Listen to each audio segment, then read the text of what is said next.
Guys, good morning sa atin lahat guys, no? Bali, ito na yung ano guys, mga napamili natin. Ayan, chicken breast.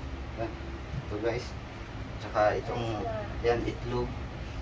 Tsaka itong okra. Ito yung ano natin guys, pang meal prep natin sa loob ng 4 na araw. Bali, start tayo ngayon ng ano guys, ng ating cutting or diet.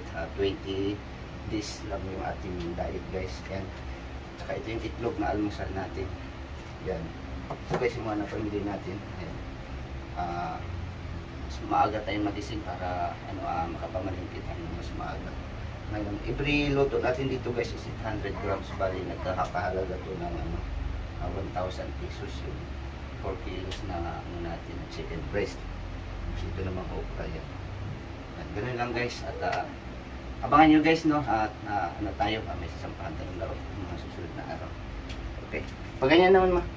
Mga ilang minuto yun ma? Ano mo muna? I-save mo. I-save mo. 1 minute and 20 seconds. I-save mo. Guys, ito naman yung ating prepare na pagkain ngayong umaga. Ayan. Bali, 3 to guys. Right, ito isa. Ayan. Ayan. Ito yung dadalhin natin sa trabaho.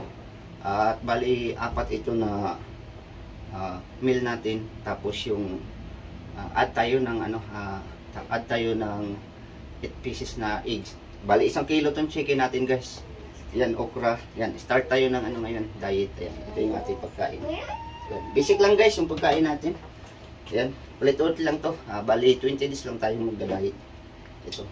Purpose natin to compete this coming month. Thank you guys.